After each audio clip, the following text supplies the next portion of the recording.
आयुष्य भजनासाठी दिलंय, लागतंय संसारामध्ये. जे करायला हवंय ते करत नाही, जे करायचं नाही ते केल्याशिवाय राहत नाही. मर्कटस्य सुरापानम, माकडाला जर मदिरा पान करून दिली किती शांत बसतं माकड. हो म्हणले का काय.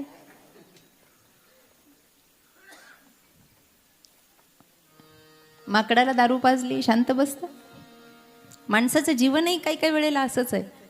आमचे गुरुजी सांगायचे ते प्रमाण आहे महाराजांचं त्याच्यावर. पूर्वीच्या काळामध्ये गारुड्याचा खेळ असायचा. गारुड्याचा गडगड गडगड गडगड गडगड गडगड. पोटाची खळगी भरण्यासाठी ते त्या माकडाच्या परिवाराला घेऊन गावागावात फिरायचं. आता जुन्या लोकांना माहिती आहे, ते माहिती आहे ना. मी काय म्हातारी आहे का तुमच्यावर.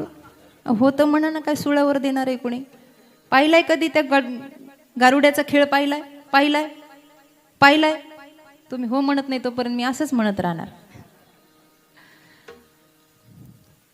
मग ते गारुडी यायचं गावागावामध्ये. त्याचं काही राहण्याचं ठिकाण नव्हतं. मग कुठेतरी एखाद्या बस स्टॉपवर एखाद्या झोपडीजवळ असं गावातला कोपरा निवडायचा आणि त्याच्या त्या वाद्यानं सगळ्यांचं मन मोहून घ्यायचा. चला चला चला चला, खेळ पाहायला चला, खेळ पाहायला चला, गंमत बघा, जम्मत बघा, माकडाच्या उड्या बघा.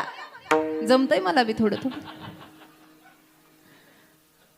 आणि सगळ्या गावाला जमा करायचा महाराज. असं असं वाजवायचा. सगळे लोक, बाया हातातली कामं सोडून, लहान लहान मुलं दुडू दुडू धावत यायची, मुली यायच्या, सगळे जण जमा व्हायचे तिथे त्या माकडाचा खेळ पाहायला. आणि मग त्या माकडाची नावं ठेवायचं, काही ठेवायचं, रामू ठेवायचा, श्यामू ठेवायचा, काही ठेवायचं.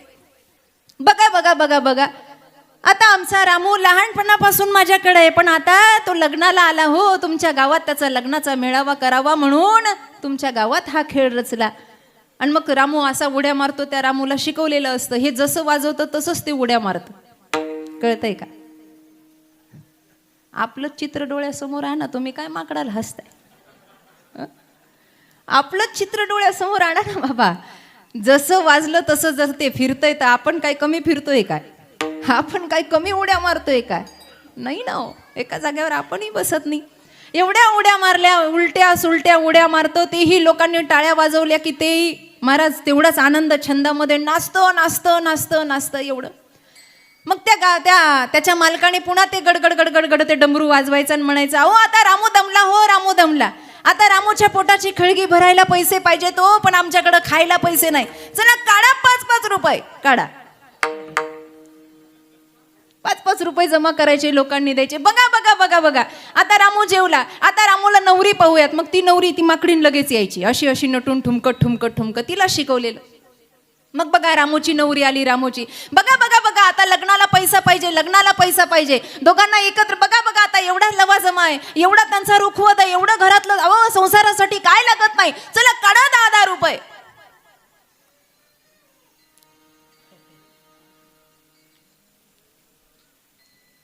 जमत ना. पण कीर्तनात पैसे मागायची सवयच ठेवली नाही मी. विठ्ठल विठ्ठल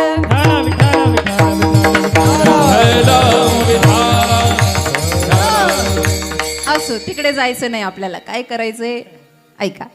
मग याने असे पैसे जमा करावे. लग्न झालं त्यानंच मंगळाष्टक गावी. लग्न झालं त्या नवरीनं रडावं. मग काय बघता बघता त्यांना मुलं झाली. आता मुलं झाली, खर्च वाढला, आता पुन्हा पैसे जमा करा. असं करता करता त्याचं लग्न त्यानंच करून द्यावं, त्याचा संसार त्यानंच थाटावा, त्याची मुलं त्यानंच मारावी, पुन्हा तो वानर त्यानंच मारावा. आणि मग ते गेल्यानंतर त्या माकडीनीनं रडत बसावं. जसा हा खेळवतो तसाच तो खेळतो. हा गारुड्याचा खेळ माणसाच्या बाबतीत आहे. महाराज वर्णन करतात. गरुड्याचा खेळ दिसे क्षण भरी, ऐसा हा संसार दिसे खरा, ऐसा हा संसार दिसे खरा, ऐसा हा संसार दिसे खरा. गरुड्याचा खेळ दिसे क्षण भरी, ऐसा हा संसार दिसे खरा,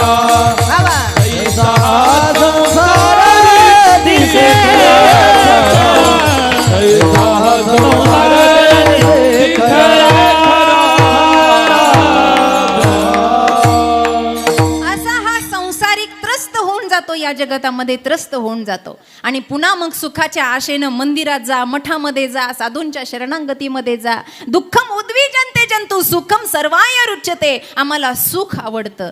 तुकोबराय म्हणतात एवढा सगळा खटाटोप केल्यापेक्षा तदाकार जर भगवत भजनाशी झालं तर सगळ्या प्रकारचे सुख तिथे ओळंगतात. रूपावळीमध्ये म्हणतो आपण, सर्व सुखाचे आगर बाप रखुमा, सर्व सुखाचे आगर म्हणे नरहरी सोनार. इथे सगळं सुख आहे, सगळं सुख. मग महाराज हे सगळं सुख आम्हाला जर हवं असेल तर आम्ही काय करा? काही नाही, देह तादात्म्य सोडा. अभंगाचं प्रथम देह नवे मी सरे, देह नवे मी सरे, देह नवे मी सरे, देह नवे मी सरे. देह नो है मी है सरे, देह नो है मी है सरे, देह नो है मी है सरे, देह नो है मी है सरे. देह नवे मी सरे, देह नवे मी सरे, देह नवे मी सरे, देह नवे मी सरे. देह नो है मी है सरे, देह नो है मी है सरे, देह नो है मी है सरे, देह नो है मी है सरे. उरला बुरे विठ्ठल, उरला बुरे विठ्ठल, उरला विठ्ठल, उरला विठ्ठल. मनवनी लावो करा, मनवनी लावो करा, मनवनी लावो करा, मनवनी लावो करा. मनवोनी लाहो करा, मनवोनी लाहो करा, मनवोनी लाहो करा, मनवोनी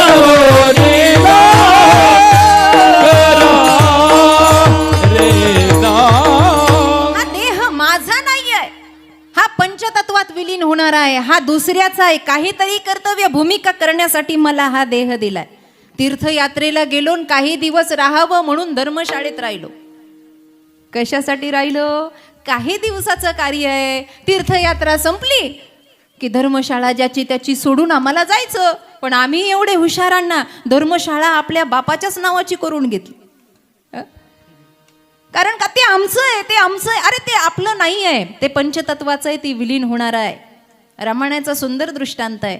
जेव्हा वालीला मारलं त्यावेळेला वालीची पत्नी तारा शोक करत आली होती. साहजिक आहे, पत्नी आहे, शोक करत येणार ना बाबा. मरता मरता वाली सुद्धा म्हणला होता, मै बैरी सुग्रीव पियारा, कारण कहू नाथ मोही मारा. काय कारण आहे मला मारण्याचं? जेव्हा कारण कळालं तेव्हा वालीनं क्षमादान. खरं तर तो इतिहास फार मोठा आहे, सुंदर कथा आहे. वाली गेले, तारा आली, सफेद वस्त्र आहे, शोक आहे, मनामध्ये शोक कळा पसरलेली, आसवांच्या धारा लागल्या. सौभाग्याचं दान मागण्यासाठी, भीक मागण्यासाठी तारा आली. न्याय न्याय द्या, मला न्याय द्या. लोक म्हणतात तुम्ही प्रभू रामचंद्र आहेत, तुम्ही एक पत्नी आहेत, एक वचनी आहेत, मर्यादा पुरुषोत्तम आहे. एका अंगाने तुम्ही राजा आहेत आणि राजा हा प्रजेचं भलं पाहतो. देव हा देणारा असतो ना, मग मला न्याय द्या. काय चुकलं माझ्याकडून ते मला सांगा, मला न्याय द्या. तारा जेव्हा रडते तेव्हा रामचंद्र म्हणतात, तारे अगं वाली पापी होता, ते तुमचं तुम्ही पाहून घ्या, माझा अपराध काय, माझं सौभाग्य का घेतलं? अगर त्यानं सुग्रीवाच्या पत्नीवर अत्याचार केला, सुग्रीवाला मारलं आणि तिनं वागणारा होता, तो असेल. माझा गुन्हा काय? मी काय केलंय? माझं सौभाग्य का घेतलं? माझ्या मुलाला पोरकं का केलं? मला माझा पती हवाय, बाकी मला काही नको. पती द्या, न्याय करणारे आहात ना तुम्ही, द्या मला माझा पती. एवढा शोक पाहिला आणि प्रभू रामचंद्र शांत उभे आहेत. तारा म्हणते बोला, आता बोला का? राम म्हणतात ठीक आहे, पण पहिले मला हे सांग, तुझं प्रेम तुझ्या पतीच्या शरीरावर आहे का आत्म्यावर आहे? तुझं प्रेम तुझ्या पतीच्या शरीरावर आहे का आत्म्यावर आहे? जर शरीरावर प्रेम असेल तर आम्हाला अयोध्येला जाऊन याचं काही लोणचं घालायचं नाही, उचलन घेऊन जा, शरीर पडलेलं आहे. आणि जर आत्म्यावर प्रेम असेल आणि आत्मा मी मारला असं म्हणत असेल तर नैनम छिंदंती शस्त्राणी, गीतेचं तत्व आहे, तो कधी मारल्यानं मरत नाही, जाळल्यानं जळत नाही, पाण्यात डुबवल्यानं कधी डुबत नाही, तो अमर आहे. तत्वज्ञानाचा उपदेश त्यावेळेला ताराला केला. अगं देह पंचतत्वात विलीन होणार आहे.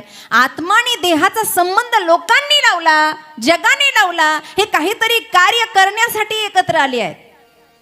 समजण्यासाठी उदाहरण देते. चासवरून तीर्थयात्रा निघाली पंढरपुराच्या दिशेने. दोघांनी विचार केला जाऊ द्या, वारीच्या वेळेला होते आपल्याला जायचंच. एक जण म्हणला भाऊ मी काही पायी चालू शकत नाही, माझ्याकडे घोडं आहे. तर म्हणला ठीक आहे रामभाऊ तुमचं घोडं घ्या, तुम्ही तुमच्या घोड्यावर जा, मी आपला पायी चालतो. ज्यांना पायी चालायचं होतं त्यांना गठुडं बांधलं, सगळं अंथरायचं पांघरायचं घेतलं, कपडे घेतले. जुन्या काळामध्ये सगळं गठुडं बांधलं आणि डोक्यावर घेतलं. ज्याला घोड्यावर बसून जायचं होतं त्यानंही गठुडं बांधलं आणि घोड्यावर त्याचं असं बांधून घोड्यावर बसला. गावातले लोक वाट लावायला आले. गावातल्या लोकांना माहिती होतं हे दोघं कोण आहेत. गावातल्या लोकांनी पुंडलिका वरदेचा गजर केला आणि दोघांची तीर्थयात्रा सुरू झाली. आता गंमत बघा, मुक्काम दर मुक्काम करत करत ही जोडी निघाली. एक घोड्यावर आणि एक पायी चालतोय. गाव संपलं, यांचा परिचय संपला. दुसऱ्या गावामध्ये दिवसभर चालताना लोक असं म्हणत होती, काय म्हणत होती? घोड्यावर बसलेला मालक आहे आणि पायी चालणारा कोण आहे? घोड्यावर बसणारा मालक आहे. दिवसभर लोक हेच म्हणली, घोड्यावर बसणारा मालक आहे आणि पायी चालणारा त्याचा नौकर आहे. लक्ष द्या माझ्याकडे. आता दिवसभर हे सगळं चालल्यानंतर हे थकून जायचा. रात्र झाली की जो दिवसभर घोड्यावर बसला तो उतरायचा, घोडं एका झाडाला बांधायचा आणि घोडं थकलं म्हणून त्याला चारा पाणी करायचा. जो पायी चालून थकायचा त्यानं त्याच झाडाच्या खोडाशी दुसऱ्या बाजूनं आपली वळवंटी टाकायची, अर्थात अंथरून पांघरून करायचं, गाठोडं डोक्यावर घ्यायचं, डोक्याखाली घ्यायचं आणि तसाच झोपायचा. रात्री ज्या लोकांनी जाता येता त्यांना बघावं तेव्हा रात्रीच्या लोकांनी काय म्हणावं? जो चारा पाणी करतो तो नौकर आहे आणि जो झोपला तो, सांगा इथे कोण कुणाचा मालक आहे हो? दोघंही एकमेकाचे मालक आहेत का? नाही ना. हे काहीतरी यात्रा पूर्ण करण्यासाठी सोबत निघाले. तसा देह आणि आत्मा हे कार्यरत होण्यासाठी एकत्र झाले आहे. जेव्हा वेळ संपेल तेव्हा देह देहाच्या जागी विलीन होऊन जाणार आहे, तुकोबाराय म्हणतात. म्हणून तुला भजनासाठी देह मिळाला, काहीतरी विशिष्टता करण्यासाठी हा देह मिळाला. हा देह आपला नाही, देह काळाचे, धन कुबेराचे, इथे मनुष्याचे काही नाही, माणसाचं काही नाही. आणि म्हणून महाराज म्हणतात देह नवे मी हे सरे. ही जर अवस्था तुझ्यामध्ये आली तर फक्त विठ्ठलाशिवाय काही उरत नाही. पण तुला जर या अवस्थेपर्यंत पोहोचायचं असेल तर अभंगाचं दुसरं चरण मनवोनीला हो कैरा, बाबा मनवोनीला हो कैरा, मनवोनीला हो करा, मनवोनीला हो करा, मनवोनीला हो करा, मनवोनीला हो करा, मनवोनीला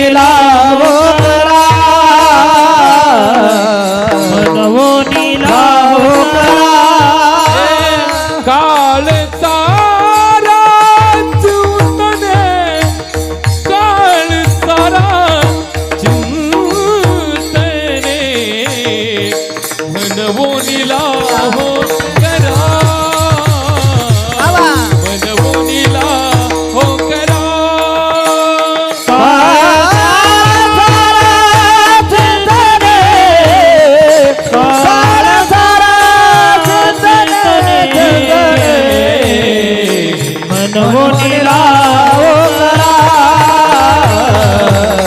मनवोनी लावो करा मनवोनीला हो करा काळ सारा चिंतने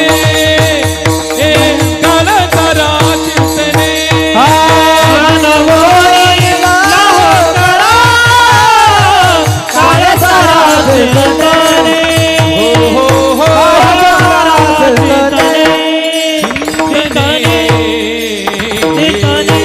वा मनवून काय करा लाहो करा कशाचा लाहो करा स्मरण करा गजर करा देह त्याच्यासाठीच दिलाय भजन करा बरं काही लोक म्हणतात असं असं करा मग महाराज मुहूर्त कोणतं चांगलं आहे मुहूर्त कोणतं चांगलं आहे मग अक्षय तृतीयाला गळ्यात माळ घालावी दसऱ्याला घालावी दिवाळीला घालावी संक्रांतींचा पर्व काळ आहे तेव्हा घालावी अरे बाबा ज्या दिवशी मनामध्ये येतं ना की भजन कर हेच सगळ्यात मोठं मुहूर्त आहे त्या मुहूर्ताची वाट पाहेपर्यंत जीव जाईल की राहील हे सांगता येत नाही भजन करा आयुष्य समर्पित करा कथा कीर्तन याच्यासाठीच आहेत बाबा काही कारण नाही कथा कीर्तनाचं एकच उद्देश आहे अंधकाराकडून प्रकाशाकडे जा माझ्याकडे लक्ष द्या आपण अंधकाराकडून प्रकाशाकडे द्या म्हणून कथा कीर्तन आरसा आहे आरसा आरशात जसं पाहिलं तसं दिसतं आरशात जसं पाहिलं तसं दिसतं एक येडं यात्रेला गेलं तसं येडं नव्हतं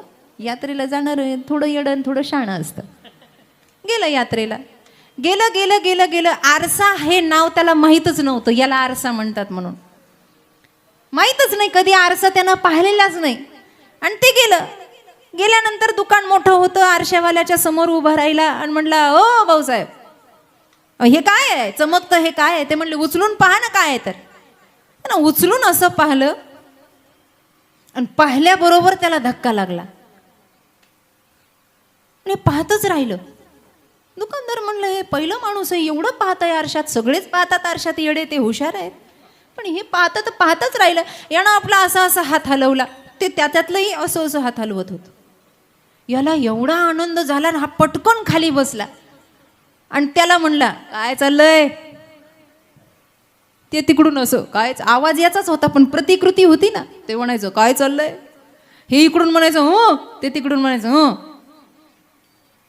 एवढं बरं वाटलं 1-2 बाटल्या पाणी पिलं याला एवढा दिलासा आला दुकानदार म्हणला तू एवढा खुश का झाला हो म्हणला हे जे याच्यातलं आहे ना याच्यासारखा माणूस मला आजपर्यंत भेटला नाही अहो बायको मला न विचारता जेवते पण हे मला विचारतंय जेवलं का खुळं झालं महाराज आजीज होतं त्याच्यात पुन्हा भर पडली वेडं झालं वेडं आणि त्या दुकानदाराला म्हणतंय हे रावसाहेब कितीला दिले त्याला याला आरसा म्हणतात हे माहीत नव्हतं ते काय म्हणतं हे रावसाहेब कितीला दिले रावसाहेब नावाचं नाही ना बसलेली इथं कोणी हां आहे का मग शामराव घ्यायचे का नाव कोणतं पण घेता येईल तसं काही नाही हे कितीला दिले म्हणे कितीला दिले तर म्हणलं का काय नाही मग याच्या कुठं नादी लागायचं घे जा म्हणलं 20-25 रुपये देऊन जाग म्हणलं ही घेऊन पहिले ते जाता जाता सुद्धा शांत जात नव्हतं जाता जाताही त्याच्यात बोलायचं इशारे करायचं त्याच्यात बोलायचं रस्त्याची लोक म्हणली पागल झालं हे आणि याला एवढा आनंद की काळजी घेणारा माणूस भेटलाय काळजी घेणारा व्यक्ती भेटलाय त्यानं तो आरसा घेतला घराकडे निघाला आणि विचार केला ही वस्तू घरच्याच्या हातात लागता कामा घरातल्या एका कोपऱ्यात गेलं अडगळीच्या खोलीमध्ये आणि तिथे तो आरसा बांधला आणि त्याच्यावर कपडा टाकला आणि घरात कुणी नसलं का तासन तास त्या आरशाशी बोलत उभा राहायचं हे जेवण केलं का यंदा काय पेरलं आणि मग पीक चांगलं येईल का आणि मग यंदा निवडून कोण येईल कोणाचा प्रचार चांगला सगळं बोलायचं तासन तास कुणी अचानक आलं का हा पटकन कपडा टाकायचा निघून जायचं बायको म्हणली पप्याचा बाप येडा झालाय त्या खोलीत नेमकं काय आहे ते काही कळत नाही हे तासन तास बोलतंय कुणाला हे पाहिलं पाहिजे आणि एक दिवस हे येडं बाहेर गेलं बरं जातानाही सोयीचं जात नव्हतं त्या खोलीला कुलूप लावून जायचं महाराज कुणी पाहू नये म्हणून ती वस्तू गमावू नये म्हणून लॉक लावून गेलं त्याची बायको आली आणि ते कुलूपच तोडलं महाराज तिनं म्हणली आमचं येडं ह्या खोलीत काय करतोय ते पाहावं तिनं सगळी खोली पाहिली काही सापडलं नाही अगं बाई म्हणली हा कपडा इथं का टाकलाय आणि म्हणून तिनं जोरात असा कपडा ओढला आणि त्याच्यात जे पाहिलं आणि ते पाहून जे ओरडली आत्या सासू जागीच झाली महाराज. अगं काय झालं ओरडायला? अहो म्हणली तुमच्या कार्ट्यानं घोळ केला काय, या सटवी संघ बोलतय म्हणली तासन तास. आणि कोण होता हर्षात? बरं म्हातारी शहाणी असं का नसं? म्हातारी पळत आली म्हणली सरक सरक बाजूला, सरक बाजूला सरक. काय लेकानं घोळ केला पाहू दे म्हणली मला. तिनं सुनेला असं बाजूला ढकललं, सासू उभं राहिली. सासू म्हणते नेमकं हे म्हाताऱ्यानं केलंय का पोराचा घोळे घोळाला त्याच्यामध्ये म्हातारी दिसतीये म्हणली. ही तर दुसरी सटवी दिसायला लागली. तिला तिचंच रूप दिसत होतं, एकीकडे तरुण आहे एकीकडे म्हातारी आहे. दोघी आरडाओरडा करायला लागल्या. काय करावं, घर बी नसलं, घर तुटलं, घर फाटलं, आता काय करावं असं म्हणता म्हणता मिशावर हात फिरवीत सासरा आला. सारखा म्हणला बाजूला, काय भानगड आहे मला पाहू द्या. दोघींना लोटून दिलं. काही काही घराने असे येडेच असतात महाराज, त्याच्यात शहाणच नसतं कोणी. हे असं वरदानच आहे काही काही घराण्याला, येडेपणात PhD. म्हातारा आलं, म्हातारा तरी हुशार असावं. मिशावर हात देत आलं. सुनांना बायकोला म्हणलं, अगं तुम्हाला कळतंय का बाई माणसातला फरक? त्याच्यात माणूस आहे म्हणला चांगला गडी आहे आणि मिशावाला आहे. कोण होतं त्याच्यात? अहो त्याच्यात आपलंच प्रतिबिंब दिसणार ना. तसं कथा कीर्तनात आपलंच प्रतिबिंब दिसतं की आपण रावण आहे, कुंभकर्ण आहे, आपण हिरण्यकशिपू आहे का आपण भक्त प्रल्हाद आहे, हे आपलं अस्तित्व दिसावं म्हणून लाहो करा काळ सारा चिंतने. हे भजन त्याच्यासाठी करायचं की आपला छंद देता देता आपल्या जीवनाला न्याय भेटला पाहिजे, आपल्या जीवनाला न्याय भेटला पाहिजे. कोणत्याही क्षेत्रात असाल, आता इथे सगळ्या क्षेत्रातली मान्यवर बसलेली आहेत असं आपण समजू. राजकारणी बसलेली, डॉक्टर बसलेत, इंजिनियर बसलेत, प्रगतशील शेतकरी बसलेत, शिक्षक बसलेत, वारकरी बसलेत, टाळकरी बसलेत, माळकरी बसलेत. कोणताही क्षेत्र असू द्या, स्वतःचं अस्तित्व माणसाला कळलं पाहिजे. जोपर्यंत स्वतःचं अस्तित्व कळत नाही, आणि महाराज म्हणतात ते अस्तित्व कळण्यासाठी एकच साधना आहे, म्हणून लाहो करा. भजन करावं, स्मरण करावं, साधना करावी. स्वतःचं अस्तित्व कळलं की दुःख सुद्धा संपतं. स्वतःचं अस्तित्व कळलं की देवाला शोधायला जायची गरज नाही. एवढा परिणाम त्या जीवनावर होतो. आणि मग भजन साधना वाढली की स्वतः भगवंताची उद्बोधित वाणी आहे. अंतकालेच मामेव स्मरण मुक्त्वा कलेवरम ये प्रयातीस मदभावम याती नास्तत्र संशया. अर्जुना, अंतकाळाच्या वेळेला माझं जर स्मरण झालं ना बाबा, तर त्याला माझ्या धामाची प्राप्ती होते, यात संशय नाही. बरं, या श्लोकातही फार गंमत आहे. आता अंतकाळेच्या वेळेला नाम यायला ते असं डायरेक्ट येतं का? भले भले असे आहेत. ओ जनेमी जनेमी मुनी जतनी कराई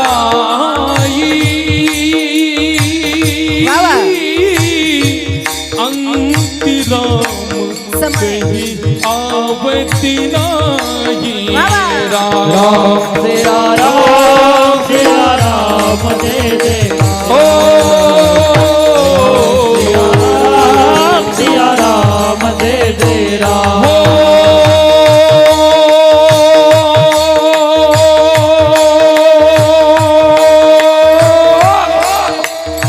जनेमी जनेमी मुनी जतनी कराई अंतिराम कहीं आवत नाही. राम सिया राम जय जय राम. राम सिया राम जय जय.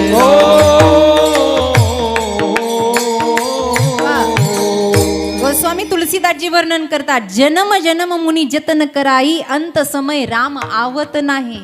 मोठे मोठे असे आहेत, वीर ओळखावा रणांगणी आणि साधू ओळखावा मरणी. कितीही अखंड तत्वाची वारी करणारा असेल, पण शेवटच्या वेळेला राम आलं नाही, चुकला.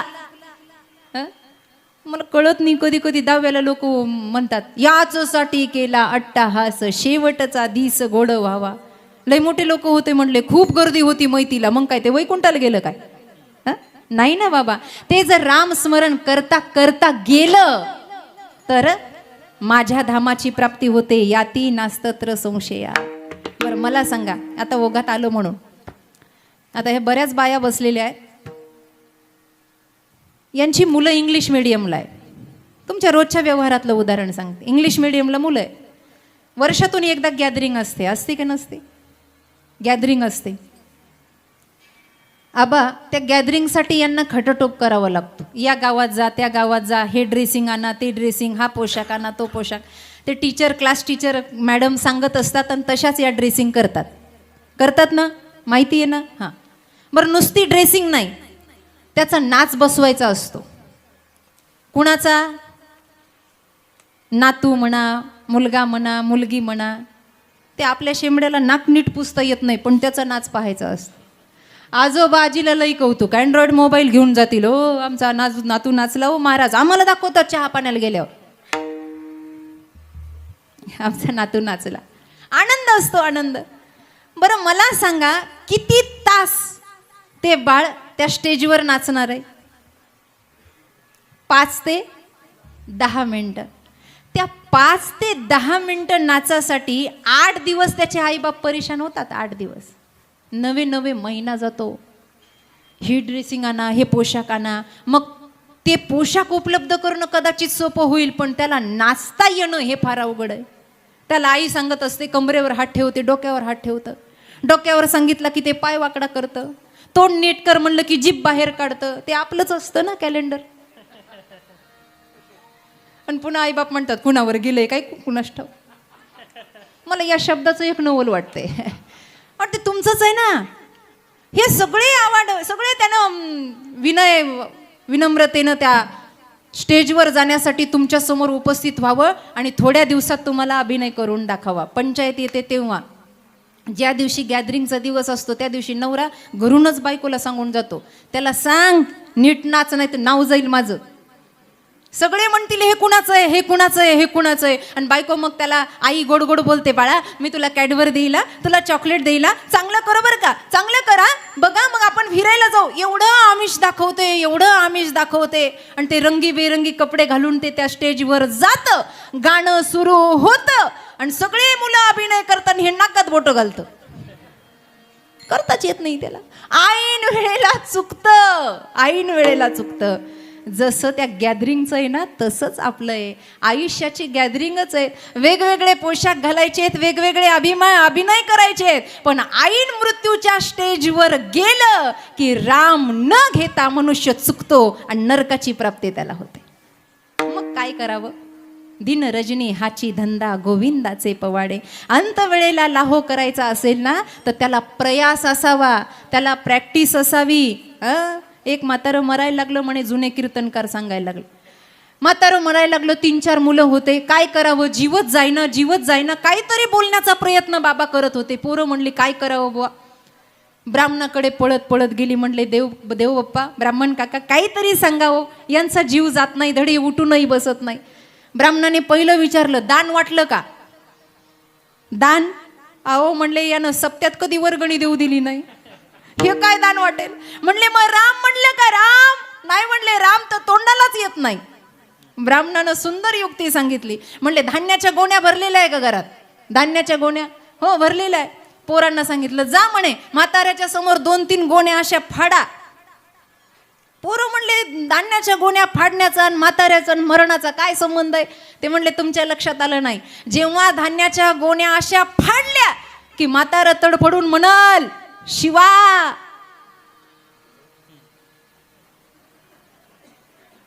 शिवा शिवा. आणि शिवा कुणाचं नाव आहे? ओम त्र्यंबकम यजामही सुगंधिम पुष्टी, महादेवाचं आहे. शिवा शिवा म्हणता म्हणता जरी जीव गेला तरी धामाची प्राप्ती. पोरं म्हणले, बघा एवढं आपल्याला सुचलं नाही. ब्राह्मणाच्या पाया पडले, पोरं पळतच घरी गेली, धान्याच्या गोण्या आणल्या, म्हाताऱ्याच्या समोर अशा फाडल्या. म्हातारं शिवा नाही म्हणलं, टाचा म्हणलं, टाचा.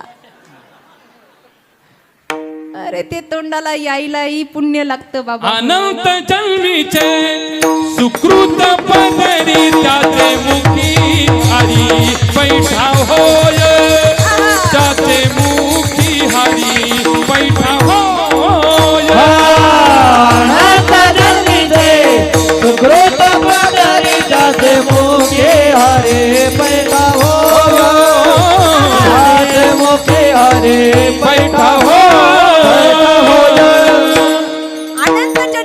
अनंत जन्मीचं पुण्य लागतं, अनंत जन्मीचं, एका नाही.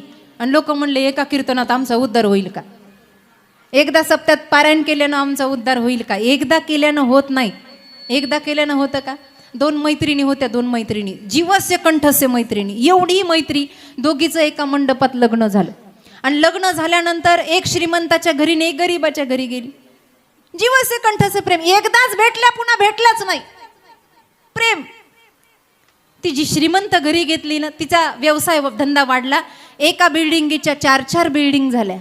आणि जी गरीब घरी होती ना, ती आपल्या नवऱ्याला सहकार्य करायची, 4 घरी भांडे घासायची, मदत करायची. संसार दोघींचाही चालला होता. जशात आहे तशात समाधान. लक्षपूर्वक ऐका. काय झालं, लक्ष द्या. काय झालं, एकदा घराची वास्तुशांती होती. आणि वास्तुशांती होती, जी श्रीमंत घरची होती, तिनं नवऱ्याला सांगितलं, हो माझी जी गरीब घरची मैत्री, सगळे नाते गोते येतील पण माझी जीवस्य कंठस्य मैत्रीण येणार नाही. फार प्रेम आमच्या दोघीचं. काही करा, गाडी घेऊन जा पण तिला न्यायला जा, काही करा. का तुम्हाला कमीपणा वाटेल? नवरा चांगला सज्जन होता. तो म्हणला, मला कसला कमीपणा, तुझी मैत्रीण आहे, मी जातो. राहायला कुठे होती? साधारण झोपडपट्टीमध्ये. गरीब परिस्थिती आहे, साधारण. नेमकेच दुसऱ्याचे भांडे घासून घरी आलेली होती. आणि दारात गाडी आली, सुगडं